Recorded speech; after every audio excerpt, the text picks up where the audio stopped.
Hey guys, டுபாக்கூர் சமையல் செய்யலாமா? ஆமாங்க.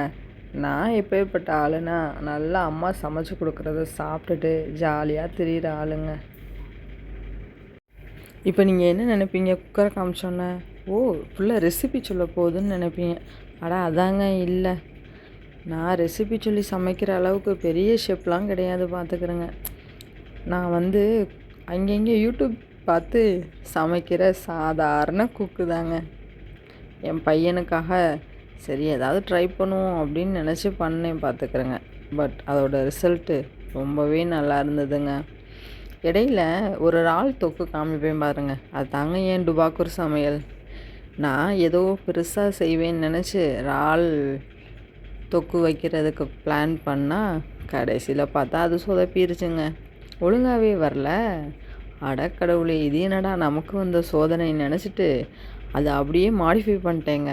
அதாங்க, தப்பு பண்ணாலும் தடையும் இல்லாமல் பண்ணணும்னு சொல்லுவாங்க பாருங்கள், அந்த மாதிரி.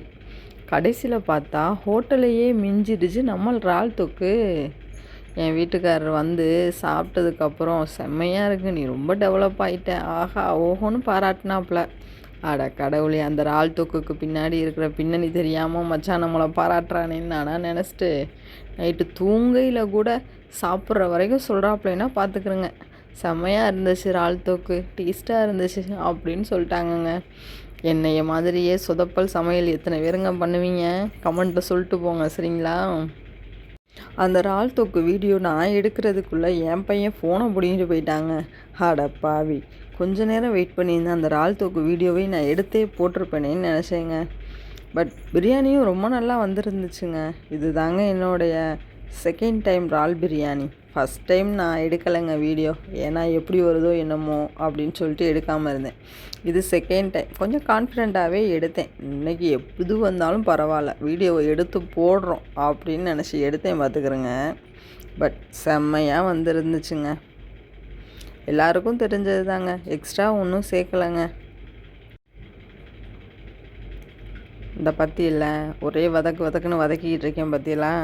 கடைசியில் ப்ரானை போட்டு நல்லா கிண்டி விட்டு கொஞ்சம் தண்ணியை ஊற்றி அதை கொதிக்க விட்டு 2 விசில் வச்சு எடுத்தேங்க. 2 விசில் வச்சு எடுத்து முடித்து குக்கரை திறக்கும்போது 10th ரிசல்ட் வரும் பாருங்கள். அப்போலாம் நமக்குள்ளே கொஞ்சம் அடி வயிறு கலங்கி போயிருக்கும் பார்த்தீங்களா, அந்த ஃபீல் தாங்க எனக்கு இருந்துச்சு. எப்படி வரப்போகுதோ, தனியாக இருக்க போகுதோ, என்ன பண்ண போகுதோ தெரியலையே அப்படின்னு நினச்சேங்க. சே, ஆனால் சுகன்யா வேறு லெவலுங்க. நான் இங்கே ரொம்ப டெவலப் ஆகிட்டேங்க. அப்படியே பூவாக வந்துருந்துச்சுங்க நம்மளுடைய பிரியாணி, அதுவும் இறால் பிரியாணி. பார்க்குறீங்களா? என்னடா இது இடையில நக்கி பார்க்குறேன்னு நினைக்காதீங்க. உப்புலாம் கரெக்டாக இருக்கான்னு தொட்டு பார்த்தேன். பட் கரண்டியில் உள்ளதை தாங்க தொட்டு பார்த்தேன். இப்போ பாருங்கள், நம்ம ஹீரோ என்ட்ரி இருக்குங்க. ஓப்பன் பண்ணால் பார்த்துக்கிறேங்க, அப்படியே புழுன்னு இருந்துச்சுங்க. அடாடாடாடாடாடாடா. வாங்க சாப்பிட்லாம். என் சேனலை சப்ஸ்கிரைப் பண்ண மறந்துடாதீங்க.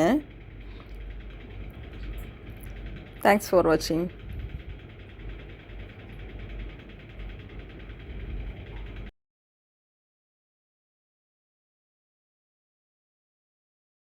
இவ்வளவு கஷ்டப்பட்டு சமைச்சு கடைசியில் என் பையன் தயிர் சாதம் தாங்க சாப்பிட்டான். அது தாங்க மனசுக்கு வேதனையாக இருந்துச்சு.